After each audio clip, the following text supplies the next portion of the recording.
आणि यानंतर बातम्या आहेत अमेरिका इस्रायलमधल्या युद्धासंदर्भातल्या। शस्त्रसंधी दोनही देशांमध्ये झालेली आहे, पण ही शस्त्रसंधीची जी मुदत आहे ती उद्यापर्यंतची आहे। असं असलं तरी सुद्धा या दोनही देशांमध्ये ज्या शांततेच्या चर्चा होणं अपेक्षित होतं त्या चर्चा अजून तरी काही झालेल्या नाहीयेत। त्यामुळे दोनही देशात लवकरात लवकर चर्चा घडवून आणण्याचे प्रयत्न सुरू आहेत, ज्यासाठी पुढाकार पाकिस्तान घेत आहे। पाकिस्तानमध्ये चर्चेची तयारी पूर्ण झाली आहे। अमेरिका आणि पाकिस्तानकडनं वारंवार या शांती वार्तेची दुसरी फेरी होणार असल्याचा दावा केला जातोय, पण अद्याप इराणकडनं या दाव्यावर कोणतंही स्पष्टीकरण देण्यात आलेलं नाहीये। एकीकडे इराणचं मौन आणि दुसरीकडे अमेरिकेची धमकी, हे समीकरण अजूनही सुरूच आहे, कायम आहे। अमेरिकेचे राष्ट्राध्यक्ष डोनाल्ड ट्रम्प यांचं याच दरम्यान एक मोठं विधान समोर आलंय।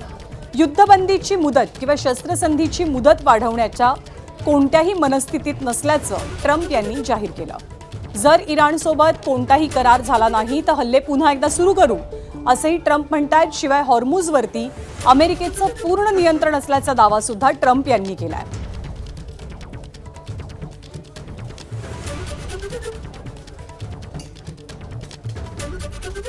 दरम्यान चर्चेच्या बाता तर दोनही बाजूंकडनं केल्या जात आहेत। पाकिस्तानमध्ये ही शांती वार्ता होईल असं सांगितलं जात आहे, पण इराणकडनं कोणताही प्रतिसाद मिळताना दिसत नाहीये किंवा तो अधांतरी प्रतिसाद आहे। या सगळ्या परिस्थिती संदर्भात निवृत्त लेफ्टनंट कर्नल सतीश ढगे यांनी काय म्हटलं आपण पाहूया। सत्तेमध्ये राहण्यासाठी येन केन प्रकारेनं खोटं बोलून आणि एक प्रकारे खोटं बोल पण रेटून बोल, अशा प्रकारची भूमिका येणाऱ्या काळामध्ये डोनाल्ड ट्रम्प त्या ठिकाणी घेऊ शकतात।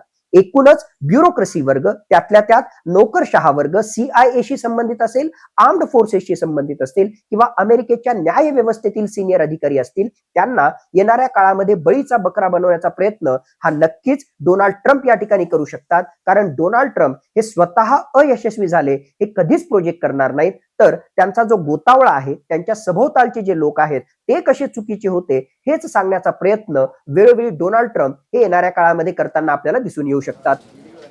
तर ही शांती चर्चा होणार का? दोनही देशांमध्ये समेट घडणार का? आणि शस्त्रसंधीची मुदत संपलेली असताना किंवा संपत आलेली असताना पुढच्या कारवाया किंवा पुढची पावलं काय असतील अमेरिकेची, इराणची, याची मोठी उत्सुकता आहे। पण इराण विरोधातल्या याच युद्धावरनं अमेरिकेत राष्ट्राध्यक्ष डोनाल्ड ट्रम्प यांच्या विरोधात वातावरण तापू लागलंय। आपण युद्ध हरलोय, डोनाल्ड ट्रम्प यांना हटवा, अशी मागणी अमेरिकेमधल्या डेमोक्रेटिक पक्षाच्या खासदारांनी लावून धरली आहे। ट्रम्प हे देश चालवण्यासाठी मानसिकदृष्ट्या स्थिर नाहीत, असा आरोप केला जातोय। ट्रम्प यांना त्यांच्या पदावरनं हटवण्यासाठी अमेरिकेच्या संसदेत 25व्या घटना दुरुस्तीचा प्रस्ताव आणण्याच्या हालचालींना सुद्धा आता वेग येऊ लागलाय। एबीपी माझा, उघडा डोळे बघा नीट।